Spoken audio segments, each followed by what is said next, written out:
Salam sejahtera. Terima kasih banyak buat siapapun yang mau menonton dan menge-share, membagikan video ini.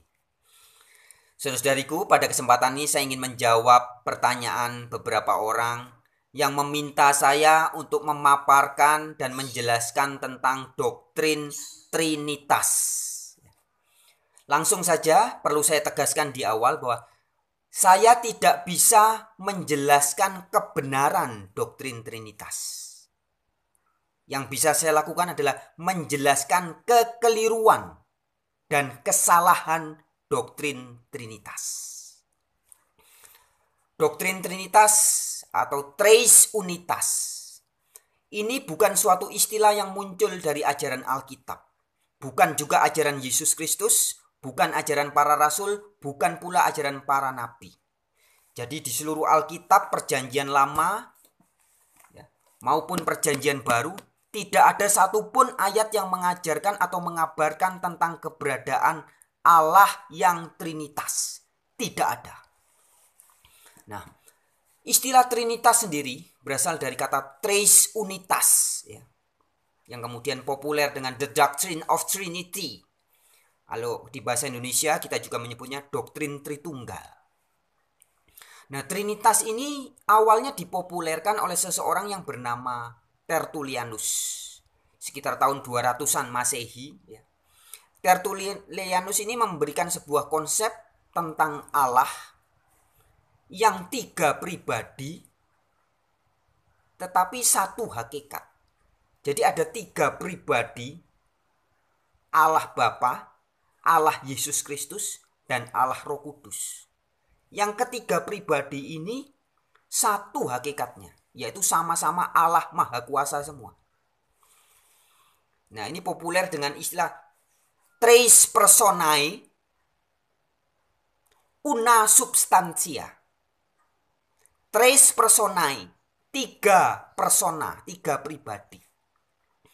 Una Substantia, satu substansi atau satu hakikat. Tiga pribadi ini, Allah Bapa Maha Kuasa, Yesus Kristus Maha Kuasa, Roh Kudus juga Allah yang Maha Kuasa. Satu hakikat. Jadi yang satu itu hanya hakikatnya, hanya substansinya. Tapi pribadinya tiga. Jadi di sorga itu, jadi saya pernah baca satu buku yang membahas tentang, berusaha menjelaskan tentang Trinitas. Digambarkan bahwa di sorga itu ada tiga pribadi Allah. Yang ketika berkarya tiga pribadi Allah itu seperti konser. Jadi kemana-mana bersama-sama. Konser bareng. Ada trio konser ya. Digambarkan seperti itu. Tapi saudara-saudariku, perlu saya tegaskan bahwa gambaran ini sebenarnya hanya sebuah hasil karya imajinasi. Pikiran manusia. Jadi produk hasil khayalan, imajinasi. Dan sama sekali bukan kebenaran Alkitab.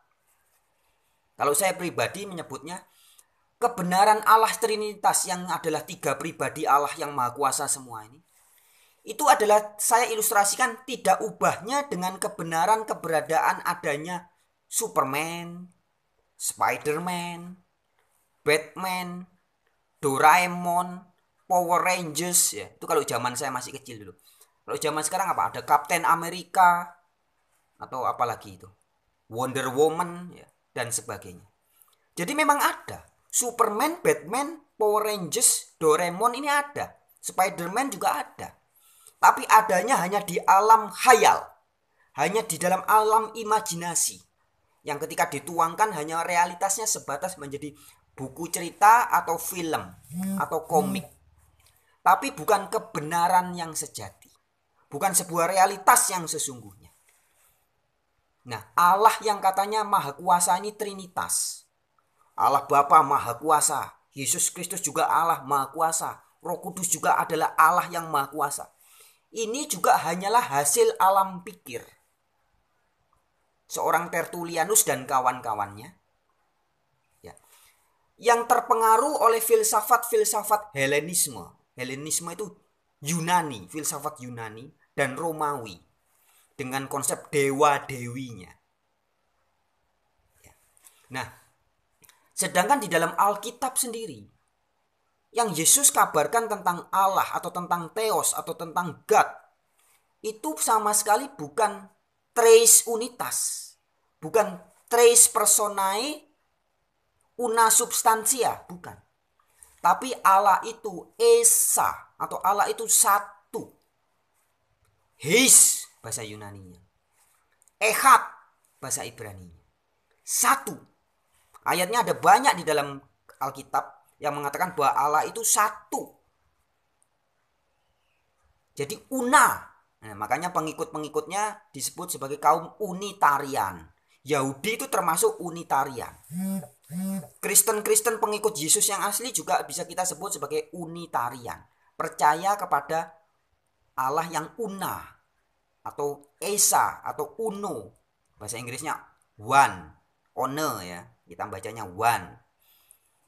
Bukan tres personae una substantia, bukan.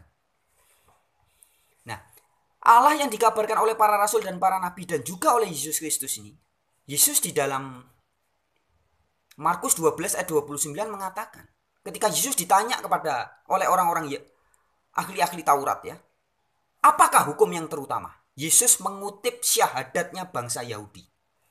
Shema atau imannya bangsa Yahudi yang tertulis dalam Ulangan 6 ayat 4. Shema Yisrael, Adonai Eloheinu, Adonai Echad. Dengarlah hai bangsa Israel. Adonai itu Allah kita, Adonai itu Echad, satu, Esa. Ya. Nah, yang disebut sebagai Adonai ini maksudnya adalah Yehuwa. Ya. Jadi karena bangsa Yahudi begitu menghormati nama Yehuwa sehingga tidak menyebutnya sebagai Yehuwa. Karena itu terlalu agung dan terlalu hormat. Maka ketika ketemu kata teks Yehuwa atau Yod He Wav He, orang-orang Israel akan membacanya sebagai Adonai. Kalau diterjemahkan ke bahasa Inggris menjadi Lord, ke bahasa Indonesia menjadi Tuan atau Tuhan. Tuan atau Tuhan. Nah, yang disebut sebagai Tuan ini oleh bangsa Yahudi adalah maksudnya adalah Yehuwa. Ini penting dipahami saudara-saudari. Saya berikan ilustrasi sedikit ya. Keluarga dan anak-anaknya Bapak Presiden Joko Widodo, misalkan siapa itu anak-anaknya, Gibran dan yang lainnya, ketika menyebut Bapak, itu maksudnya adalah Joko Widodo. Di rumah dia tidak akan memanggil Joko Widodo, enggak, tapi akan memanggil Bapak. Tapi seluruh isi rumah tahu, seluruh keluarga Joko Widodo tahu bahwa ketika Gibran dan saudara-saudara yang lain menyebut Bapak, itu maksudnya adalah Joko Widodo. Tapi beda ketika saya bergaul dengan tetangga, dengan teman-teman saya. Saya menyebut bapakku. Nah, ini harus dijelaskan. Bapakku maksudnya adalah bosku, direktur tempat saya bekerja, atau ayahku, artinya papa, ayah kandungku, atau bapak yang mana? Karena bapak, istilah bapak ini kan bahasa umum, sebutan. Siapa saja bisa disebut sebagai bapak. Nah, artinya ketika kita memahami bahwa keluarga Jokowi menyebut Jokowi sebagai bapak, itu maksudnya adalah Joko Widodo. Bukan bapak-bapak yang lain. Bukan bapak RT, bukan bapak presiden direktur perusahaan Pertamina, presiden direktur Bank BCA, presiden direktur, bukan. Tapi maksudnya adalah Bapak Presiden Republik Indonesia, yaitu Joko Widodo. Ini hanya ilustrasi, saudara-saudariku. Artinya begini. Ketika bangsa Yahudi menyebut sebagai tuanku atau Adonai, itu maksudnya menunjuk kepada Yehuwa. Itu sangat jelas, clear. Ini harus dipahami dulu. Nah, selanjutnya, Tuan atau Tuhannya bangsa Yahudi, yaitu Yehova. Inilah yang diperkenalkan oleh Yesus.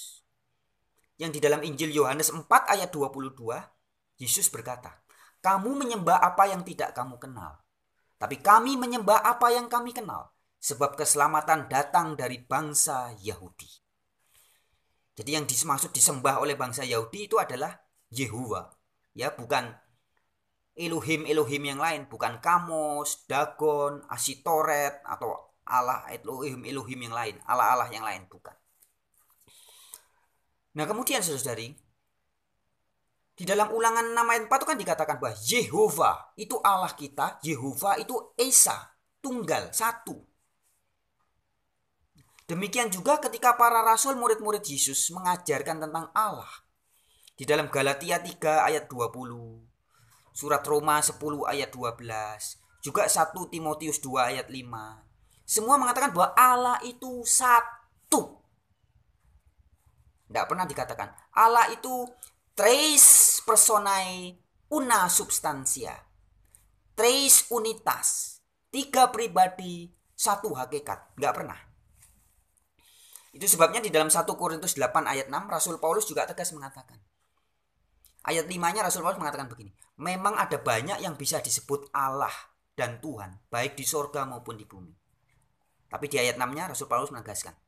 Namun bagi kita hanya ada satu Allah saja, yaitu Bapa. Yang bla bla bla bla bla bla. Jadi ketika menunjuk kepada satu Allah saja, yaitu Bapa, ditegaskan oleh Rasul Paulus. Satu Allah saja, yaitu Bapa.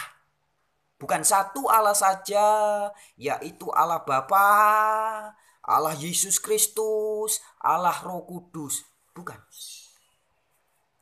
Jadi yang oleh Paulus disebut sebagai Allah itu Bapa. Itu sebabnya di dalam 13 surat-surat Rasul Paulus, semua surat-surat Rasul Paulus, di pasal-pasal awal, di salam pembukanya, Paulus selalu mengatakan bahwa yang disebut sebagai Allah itu adalah God and the Father of our Lord Jesus Christ.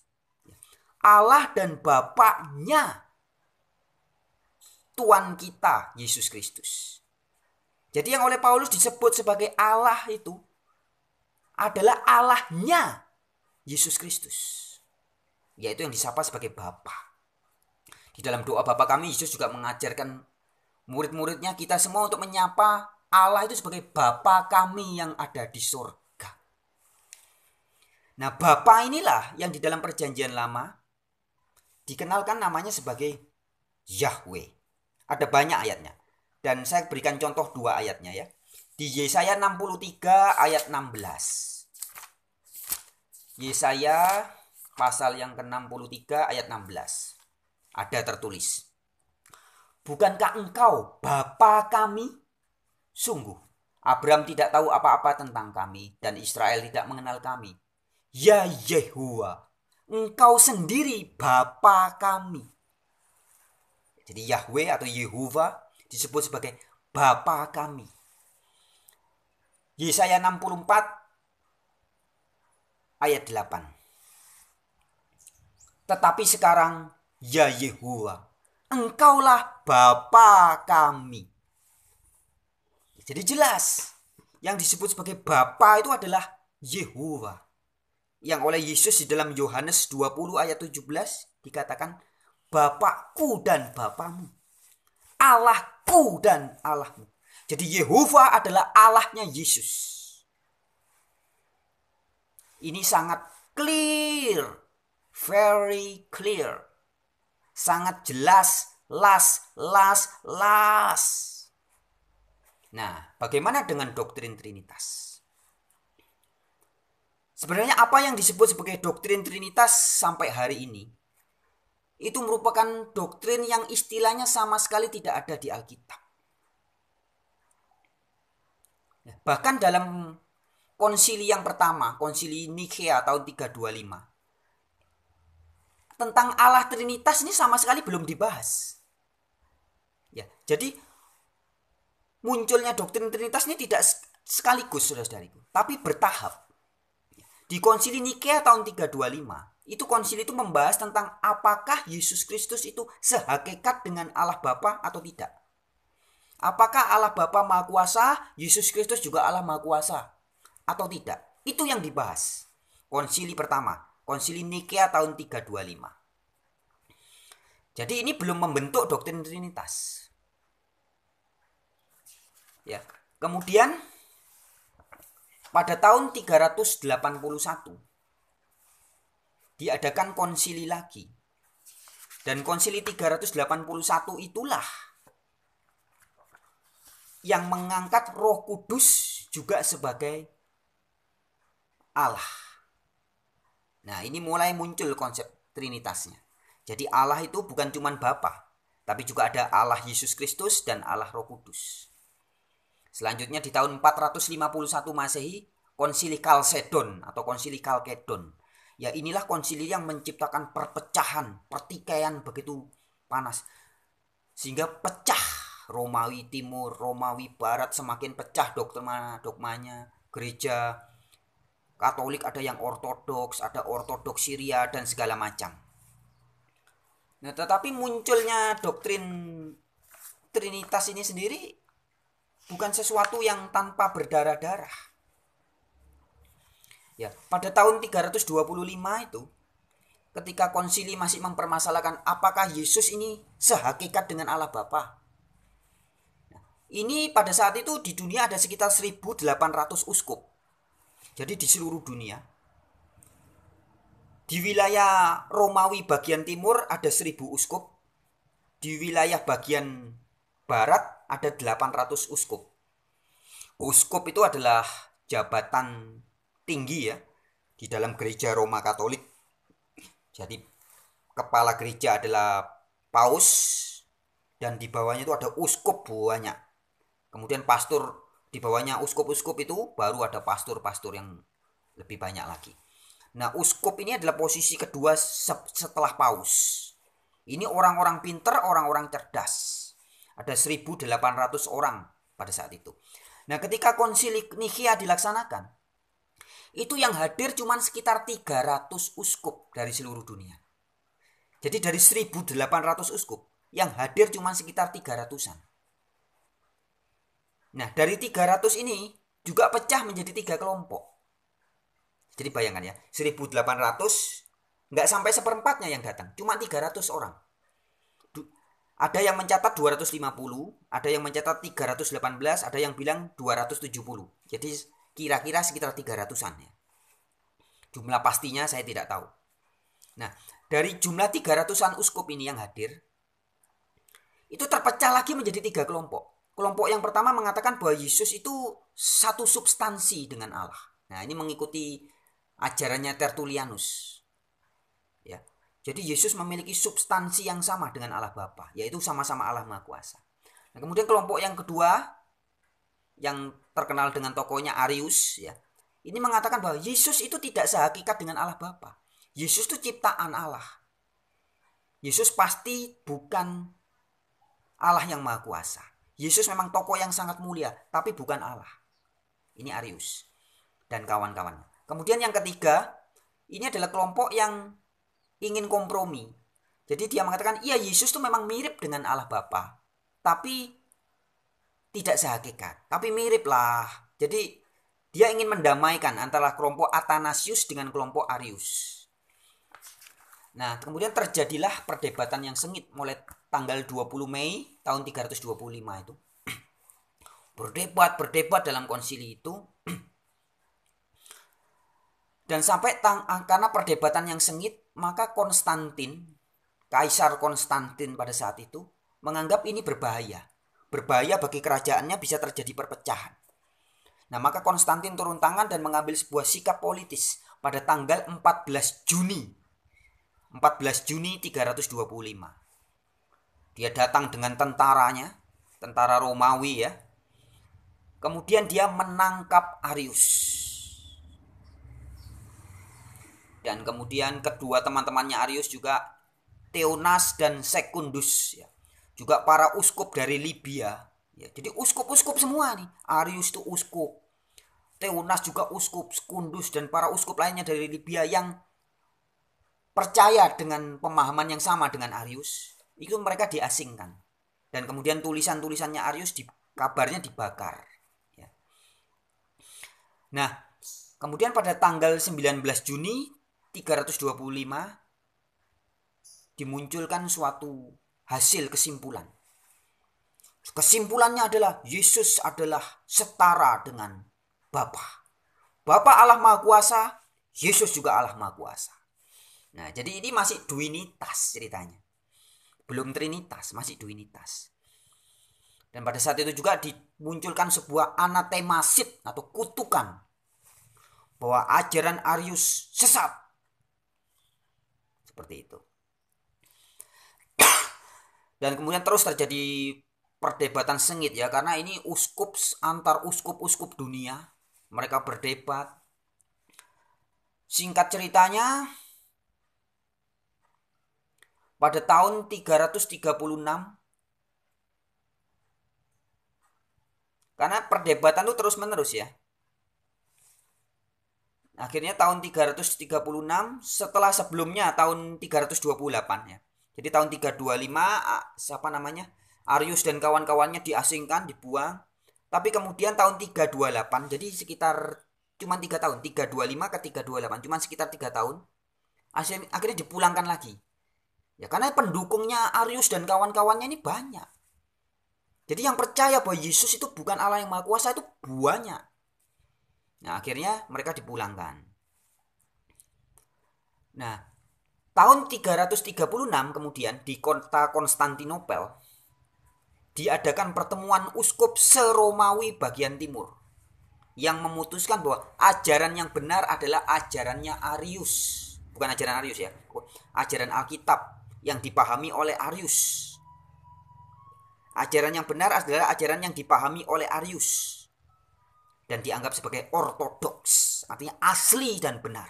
Jadi ajaran yang asli dan yang ortodoks yang benar itu adalah seperti yang dipahami oleh Arius, yaitu bahwa Yesus bukan sehakikat dengan Allah Bapa. Itu tahun 336. Pertemuan para uskup se-Romawi Timur. Nah, tapi tahun 337 Kaisar Konstantin ikut campur lagi. Dan kemudian dia menjadi Kristen ya. Bahkan ketika dia menjadi Kristen dan dibaptis, yang membaptisnya itu adalah Eusebius. Eusebius ini adalah temannya Arius. Jadi Eusebius adalah tokoh gereja atau bapak uskup yang tidak percaya kepada Yesus sebagai Allah Maha Kuasa, bukan. Eusebius sangat yakin bahwa Yesus bukan Allah yang Maha Kuasa. Allah yang Maha Kuasa hanya Bapa. Dan Eusebius inilah yang membaptis Konstantin. Begitu ceritanya. Wah, masih terjadi perdebatan terus tapi itu. Terus debat nggak selesai. Sampai kemudian tahun 381 ya, saya singkat saja biar cepat. Tahun 381 diadakan konsili Konstantinopel. Nah, dari sinilah muncul bahwa Roh Kudus juga pribadi dari Allah yang Maha Kuasa. Jadi terbentuknya Trinitas ini konsepnya pada tahun 381. Diresmikan maksudnya ya, diresmikan. Mungkin ide-idenya sudah sejak zaman Tertullianus dulu. Bahwa Allah itu tres personae una substantia. 3 pribadi, 1 substansi. Tapi kemudian menjadi betul-betul Trinitas, tadinya Duinitas, kemudian menjadi Trinitas tahun 381. Jadi dekret konsili Konstantinopel. Nah, ketika itu dikatakan bahwa doktrin Trinitas adalah doktrin sah dari agama resmi kekaisaran. Jadi agama yang dianggap resmi adalah agama yang percaya Trinitas pada saat itu. Wah, kemudian terjadi lagi pergolakan karena banyak orang yang tidak setuju sebenarnya. Gereja-gereja ortodoks yang asli itu masih tidak setuju dengan itu. Sampai kemudian tahun 451 diadakan konsili lagi, konsili Chalcedon, untuk menekankan, untuk menstempel kembali bahwa Trinitas inilah yang benar. Nah, akibat dari konsili Chalcedon gereja semakin pecah. Ya, terjadi menjadi banyak denominasi. Nah, artinya Trinitas menjadi iman yang sah negara Romawi pada masa itu. Saudara-saudariku, jadi pembentukan dogma Trinitas ini mengalami berdarah-darah dan sangat syarat dengan kepentingan politik. Tapi intinya adalah itu semua berasal dari pengaruh alam pikir Helenisme atau Yunani dan Romawi.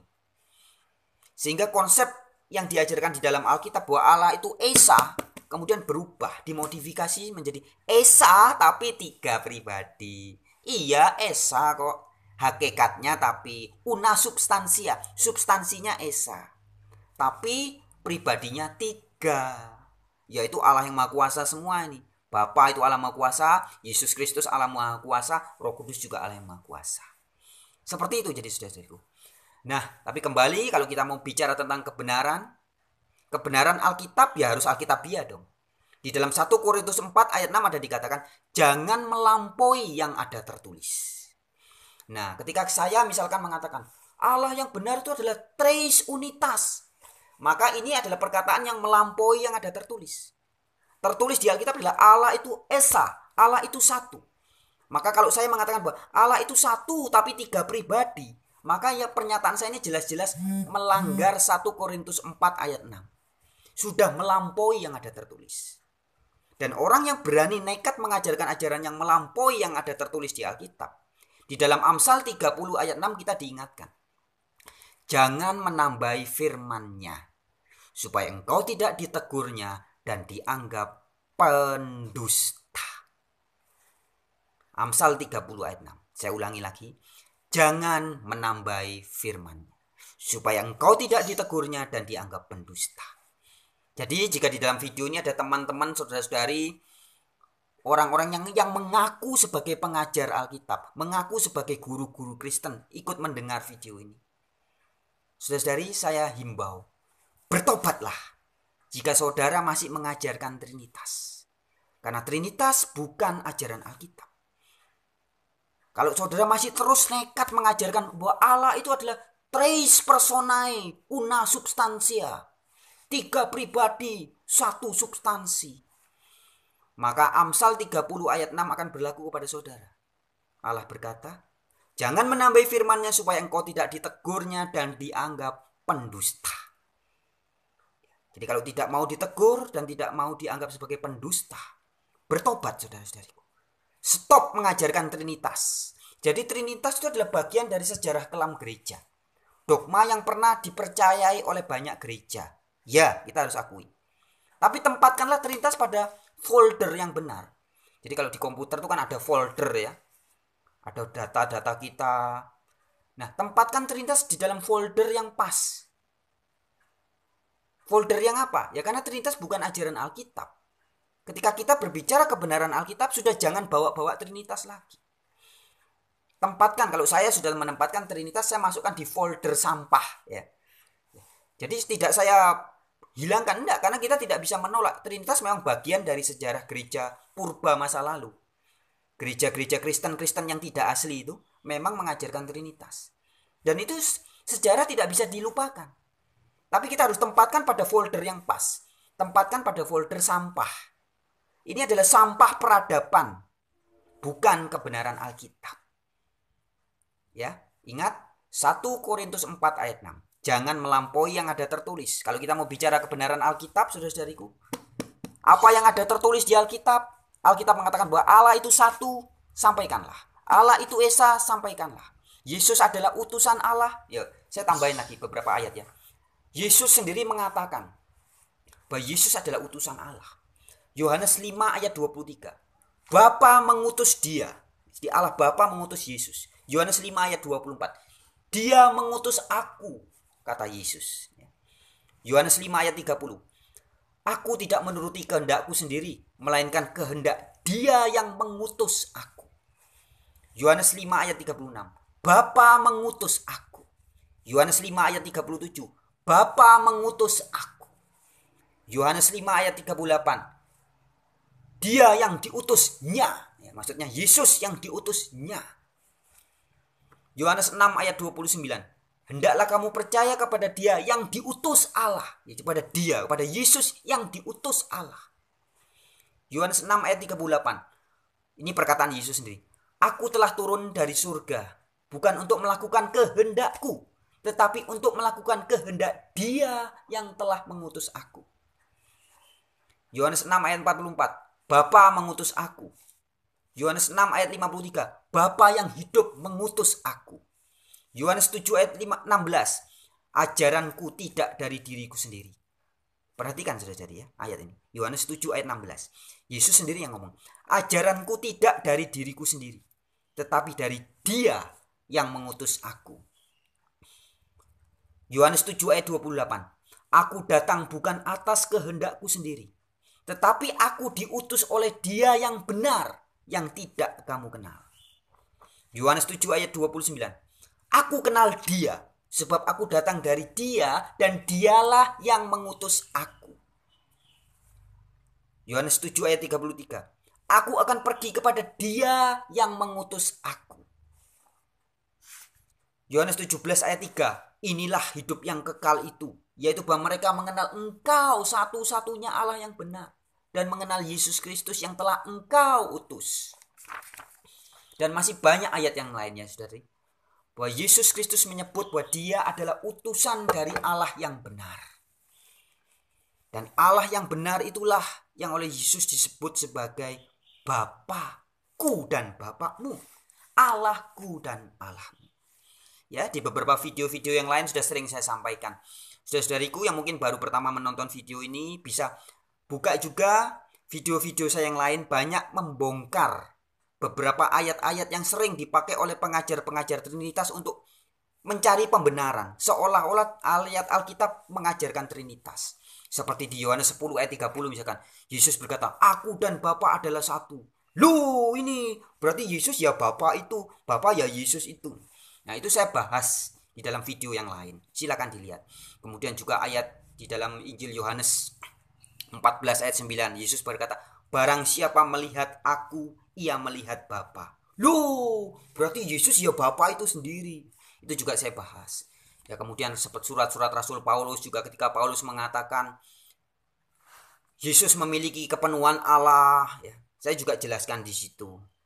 Bisa didengarkan di video-video yang lain ya. Bahwa sebenarnya seluruh ayat Alkitab, baik perjanjian lama maupun perjanjian baru, tidak ada satupun yang mengatakan bahwa Yesus adalah Allah yang maha kuasa yang menjelma menjadi manusia. Yang mengatakan bahwa Yesus adalah Allah yang maha kuasa adalah Konsili Nikea tahun 325. Perjanjian baru juga tidak pernah mengatakan bahwa Roh Kudus adalah pribadi ketiga dari Allah yang maha kuasa. Yang mengatakan bahwa Roh Kudus adalah pribadi ketiga dari Allah yang maha kuasa adalah Konsili Konstantinopel tahun 381. Nah, jadi jelas Tres Unitas atau yang kita populer dengan sebutan Trinitas atau Tritunggal. Tres Personae Una Substantia. 3 pribadi, Allah Bapa, Allah Yesus Kristus dan Allah Roh Kudus. 1 hakikat. 3-tiganya Allah Maha Kuasa semua. Ini bukan ajaran Alkitab. Kebenaran Alkitab tidak mengajarkan Trinitas. Sekian saudara-saudariku. Jika ada penyampaian kata-kata saya yang mungkin dianggap kurang berkenan, kekurangan apapun, saya mohon maaf. Terima kasih. Yesus Kristus dengan pertolongan Roh Kudus, kuasa aktif Allah, yang semua sumbernya berasal dari satu-satunya Allah yang benar, yaitu Bapa, yang di dalam perjanjian lama disebut sebagai Yehova, senantiasa, selalu, sudah, sedang, dan pasti memberkati kita semua. Masalahnya kita sadar atau tidak, hari ini berkat itu begitu melimpah. Haleluya.